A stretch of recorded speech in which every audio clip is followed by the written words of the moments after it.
Hello, I'm Brigantia Blackbird of the Blackbird Grimoire. Welcome to the daily forecast for Monday, September 9th, 2024. It is the day of Goddess, the Moon's Day, Mani's Day. It is the 19th of Virgo, the 7th of Vine, which is typo there, my apologies. It is the 19th of Bear and the 10th of Tumandur. In our astrology, the sun is in Virgo, mutable earth, representing industry. The moon is first quarter Scorpio, fixed water, representing brooding. And then at 12:11 p.m. Central Time, it goes void of course. And then at 12:26 p.m. Central Time, it moves into first quarter Sagittarius, mutable fire, which represents adventure. Mercury is in Virgo, mutable earth, representing linguistic ability. Venus is in Libra, cardinal air, representing harmony. Mars is in Cancer, cardinal water, which is seeking security. Jupiter is in Gemini, mutable air, representing questing. Saturn is retrograding in Pisces, mutable water, which is to redefine dreams. Uranus is retrograding in Taurus, fixed earth, representing rebellion. Neptune is retrograding in Pisces, mutable water, which is about spiritual awakenings. And Pluto is retrograding in Capricorn, cardinal earth, representing transformations. Now, the retrograde reminders for Saturn: reclaim your authority. For Uranus, reconsider how you rebel. For Neptune, reclaim your magic. For Pluto, reclaim your ability to regenerate. And for Chiron, restore heroic spirit. Now, the moon phases in the first quarter, which means moving forward. For the Sagittarius moon, your do's are expand horizons, philosophize, go outside. The don'ts are cramped spaces, unsolicited advice, and pointless argumentation. And on the day of the moon, we're going to find that in the morning we'll be a bit broody and melancholy, perhaps. And then in the afternoon and evening, we want to go adventuring and we feel a lot more uplifted in our spirits. So if you are starting the day feeling just a bit low, try not to worry about it. The mood and all of the energy that is encouraging it is going to fade as the day wears on. So be open to a bit of excitement later on today. Next up, our tarot. We have the Ace of Swords today. Ace represents the essence of the thing. In this case, it would be the essence of swords. And the swords represent the rational masculine, projective energy, the air element, and thought. The keywords for the card are immediate beginning, clarity, and slicing through. There is something about the air element and swords that they cut straight to the heart of the matter, whatever it happens to be. There's no anesthetic. Sometimes there's no warning of any kind. It's just, getting through all of the guff that surrounds an issue and just getting straight to what actually counts, what actually matters. So if you encounter people today being somewhat less tactful than usual. Try not to be too surprised by that. They might be responding to something in the ether today. And of course, if you are also finding yourself phrasing things in perhaps not the most diplomatic fashion possible, again, try not to beat up on yourself too much. That's just, it is in the air. Try to be truthful, try to be honest, try to be aware of where you might have biased thinking within yourself. So if you're doubting whether or not to say something and something doesn't feel quite right about your conclusions, maybe hold back on that a little bit. Sometimes we are almost compelled to say things because we're getting a nudge from the gods, or something is so blindingly obvious it just has to be said because people are ignoring reality, and that's so incredibly detrimental. And so you have to say something. And then there's the other times where it's just you're more lashing out and acting out a little bit. So just exercise a little bit of good judgment today. Next up, our Celtic Triad. It reads three things which bring on the world's disgust and their mates' hatred: lying long in the morning, being stubborn, and bringing a paramour into the house. So let's start with the first. Few people really enjoy getting up in the morning, or whatever time that their day needs to start for their work schedule, because a lot of people do shift work. But anyone of adult years should have mastered the ability to get up and get going regardless. It doesn't do much good to just kind of linger around. Just get your wits together, get out of bed, get the day started, get moving. And of course, not doing that does it doesn't exactly earn you respect from other people, and it can become a source of irritation to your spouse, which that never ends well. Next up, the issue of stubbornness. I think it is one thing to be determined and to see a thing through to the end, and then quite another matter to be pointlessly obstinate and just act childishly. There's a great deal of difference in between. It's made manifest in the manner in which people behave. So if you are perhaps doubting about whether or not your determination has turned into stubbornness and perhaps childishness, just take a look at how you've behaved, and you'll be able to see which side of the line you're really falling on that one. And then the issues of a paramour in the house. The lunatic who brings a lover into their marital household, they deserve whatever they get. I said what I said. I don't care. I know a lot of people have been experimenting with open marriages and polyamorous relationships and this sort of thing over the past few years. It became fashionable for a while. It doesn't end well. I don't know how many people have to end up in miserable situations. I don't know how many people are going to get in front of cameras and do their best to convince everyone else, oh no, this is good. This is fine. We're just so much more emotionally mature than the rest of you. No, no, they're not. There's a reason why monogamy tends to be what people gravitate towards too. Now, it is true that sometimes in royal households, there was a tendency for there to be extras brought into the marriage. But whenever you are dealing with systems of government that are dependent upon uh, hereditary lineage and descent, you're going to find situations in which people are a bit more likely to get involved in these polyamorous entanglements because they're trying to make sure to ensure the continuation of their line. It doesn't make what they're doing right. It doesn't make what they're doing smart, but it does happen, and that's something that I would encourage people who would look back on past instances and civilizations of polygamy or polyandry or any of these other poly sort of relationships, and they think, oh, it's fine. It might even be natural, and they start making excuses. I would encourage them to look a little bit more deeply into the whys of that situation ever came into being to begin with, because honestly, sometimes you'll find that societies will do that because there's been a devastating war and there's just not enough men to go around, and you need to rebuild numbers of the tribe as quickly as possible. Well, their options were quite limited, especially if they were a more isolated community. And again, with when it comes to of people inheriting political power through descent.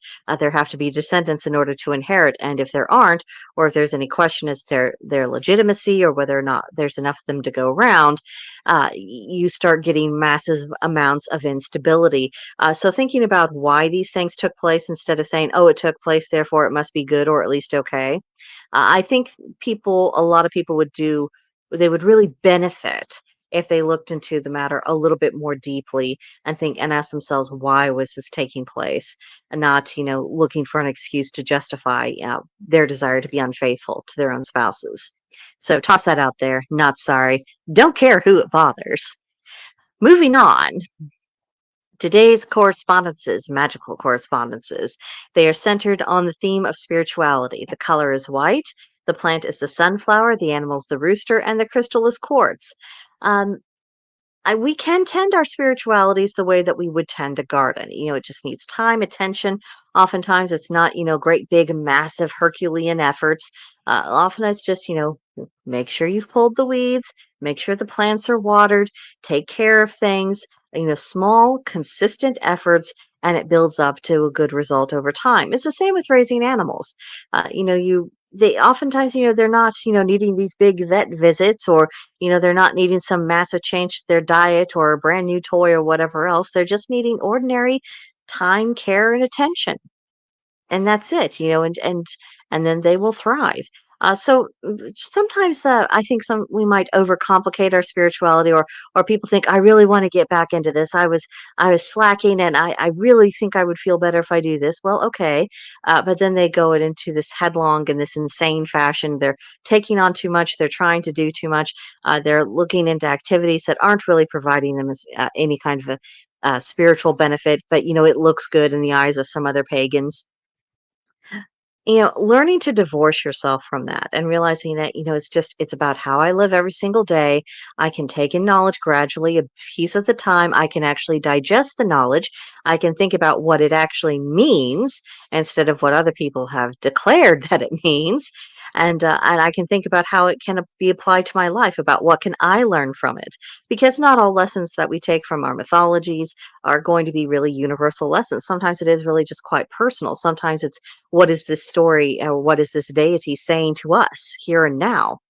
And so just being content with the smaller things, understanding that our everyday lives and our everyday activities, that they have spiritual significance and they have meaning and they build up to things over time.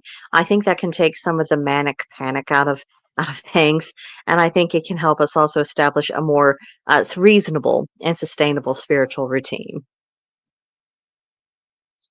Then for today's practice, what goddess are you connecting with this season? Because there's lots of different goddesses that you might be especially feeling the impact of their energy this season. So which one is that for you? And then what lesson can your moon sign take from the current position of the moon? This is another looking at what can our default settings learn from what's actually going on around us. For instance, my moon is in Scorpio. Fun. So as the moon is moving into Sagittarius later today, that's going to be a slightly different energy. But these energies, they aren't necessarily opposed to one another. Now, a Sagittarius is not going to be as intense as a Scorpio. I think Scorpio has intensity covered for the whole zodiac. I suppose Capricorn can occasionally give them a run for their money, but I mean, Scorpio's intensity is really what they do. And so, a lesson that Scorpio could take from Sagittarius and the context of moon signs and the emotional landscape and the inner person, it could be a sense of lighthearted adventure. I mean, Scorpio is very ready to go on an adventure, but it tends to take things very seriously. It wants to get into the nitty gritty, and sometimes it's enough just to appreciate what's there on the surface. Not every lesson is about delving into the very depths of the earth, and that sometimes Scorpio can miss out on what's there in the immediate, what's beautiful in the moment, what opportunities for fun are in the here and now, and that's something that Sagittarius can teach.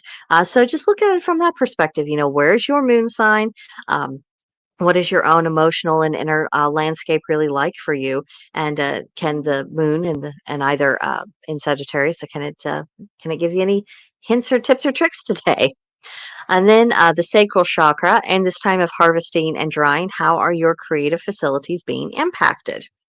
And perhaps you're having this wonderful sense of renewal. You're seeing results from what you've already done. You're getting excited about your next projects, or maybe you're feeling burnt out. Maybe things didn't turn out so well for you. Uh, you know, just where are you at, and how is that impacting the energy of of your sacral chakra? Today's hermetic principles correspondences. What connections do you perceive? What do you see?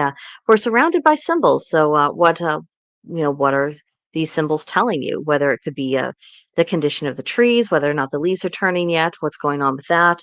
Weather patterns can also be significant. They can communicate not only what's going on in the physical world, but what's going on and on the spiritual side of things, how it's having that kind of impact.